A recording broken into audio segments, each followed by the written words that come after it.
Dito naman po tayo sa Citizen.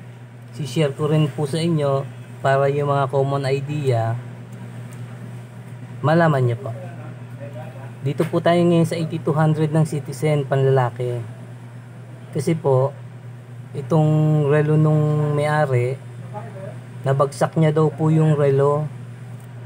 Buhat nang bumagsak, may naramdaman siyang may nag-vibrate sa loob, mabilis. Tapos tumigil na po siya. Kaya ito yung ginagamit niya ngayon. Yun po ang nangyayari. Meron siyang nararamdaman na mabilis na umiikot sa loob dito po sa may relo niya. Kaya tumitigil po lagi. Kaya nung din napunta siya sa akin, syempre alam po naman natin ang ating technique dyan. Pagka ganon po, tituro ko po sa inyo ang mga common na dahilan bakit nag-vibrate siya. Ang lakas nga daw ng bagsak niya. Dito po kasi sa ano niya,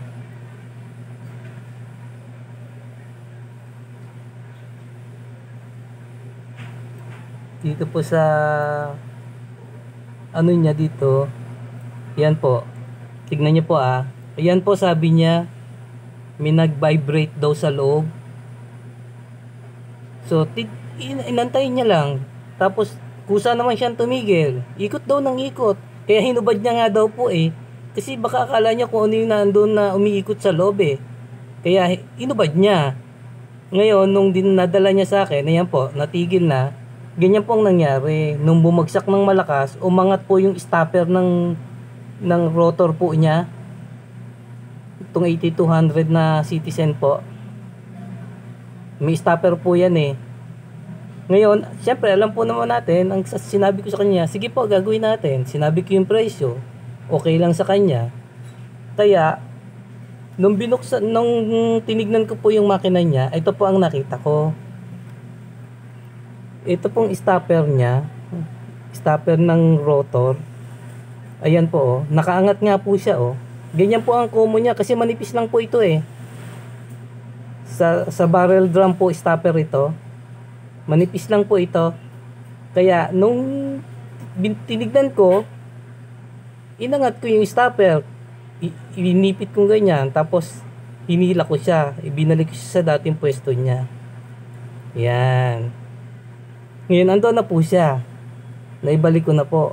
Kaya ngayon, pagka kinargahan nyo na siya ngayon, hindi na umiikot yung rotor niya. Hindi na sumasama ng mabilis. Yan. Kasi po, naibalik nyo na yung stopper. Nasa lakas ng bagsak, bigla po siyang tumalon. Kaya nawala siya sa pagkaka-stop niya. Umikot ng mabilis tong rotor niya.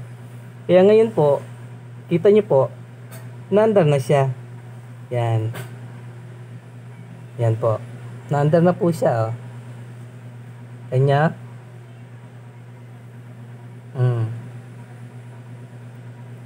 Yan po yan. Yan naandar na po siya.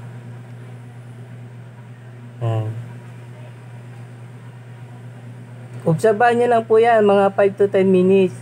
Tapos itong rotor, hayaan nyo lang po siyang ganyan. Kasi naibalik nyo na yung stopper niya.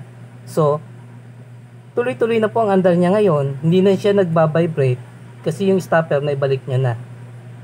Yan. Yan, idea po yan para hindi na kayo magpakahirap magbaklas ng magbaklas. Kung meron na agad kayong idea na ano ang nangyari sa relo, katulad ko, di nakatawa na ako. Sinabi ko lang yung presyo ko, approve naman siya. Kasi mahal na mahal niya yung relo niya kasi nga gold plated talaga, original na 8200 po Citizen. Yan po kunin nyo po yung mga idea na yan para wag na simple lang. Tignan nyo, wala pang 10 minutes, pera na agad. May umandar na po siya ngayon. Yan po, hawakan nyo po yan. God bless po. Thank you.